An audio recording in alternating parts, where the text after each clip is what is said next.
Yo, what's good, everybody? Welcome back to the channel. Today I'm gonna talk about the beatdown that Boots dished out to Stanionis last night. It was a clinical one. It was a majestic performance by Boots, as he was having fun. You could tell the guy was having a blast in there, just being himself. There was some moments where he was doing a little too much. It was getting clipped as he dances, and this is the perfect segue as to why I think the fight turned out the way it did. Ennis just didn't respect Stanionis' power at all. And that, in my opinion, was Stanionis' biggest problem, right? He couldn't earn Boots' respect. He did manage to close the gap. He managed to tag Ennis with flush power shots. Even his jabs were sturdy and ramrod-like at times, the way they were snapping Boots' head back. But, nothing, right? Ennis just smiled and danced away. Stanionis would land something eye-catching, a hook per se, that got a strong reaction from the crowd, but they were all just ineffective. They weren't anything but scoring shots, nothing else. It's like they had no substance to them the way Ennis reacted to those type of shots. And I think that was the biggest factor in Stanionis' first loss in his professional career. Obviously, amongst other things, Boots was just better all across the board. He was bigger, longer, faster, quicker, harder hitter, more athletic, better footwork, higher IQ. Just all in all, more skilled, more gifted, and more talented. Ennis was just the superior athlete in there. God bless this man with literally all the physical attributes required to be a great boxer. But let me just get back to the actual fight and what transpired. I did score every round for Boots up until the stoppage. For the most part, he did well to execute his game plan. He stayed on the outside. He was mobile. He kept busy with the jab. He wasn't shy to throw power shots from the distance because, he understood and utilized the length advantage that he had. Which, by the way, almost felt like it was illegal how much longer his arms were. I mean, he had a 6-inch reach advantage, man. And he used every single inch. No diddy. But as I was saying, Boots did well to pepper Stanionis with jabs and power shots from the outside. He was constantly stabbing Stanionis' midsection. He was shooting around Stanionis' guard. And he was ripping through Stanionis' high guard with his uppercut every time Stanionis dipped down. It was surgical.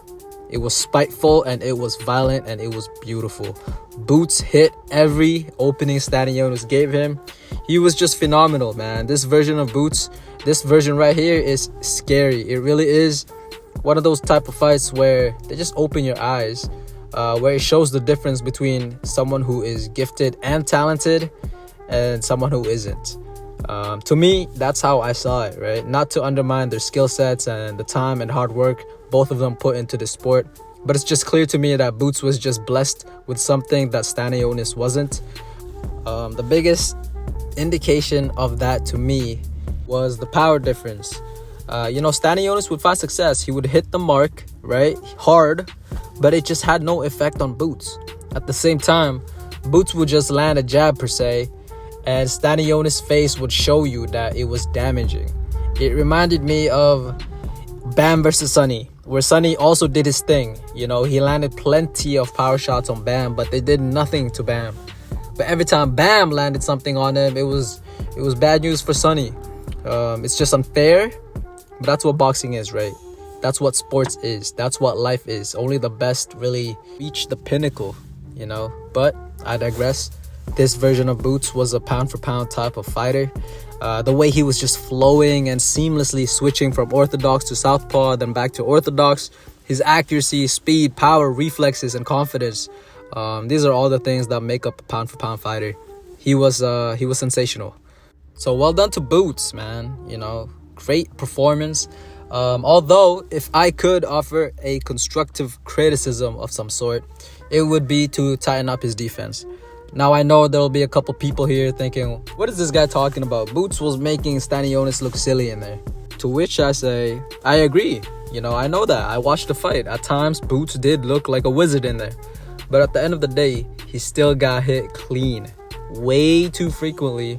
And anybody who gets hit flush that often will suffer the consequences one way or another, sooner or later.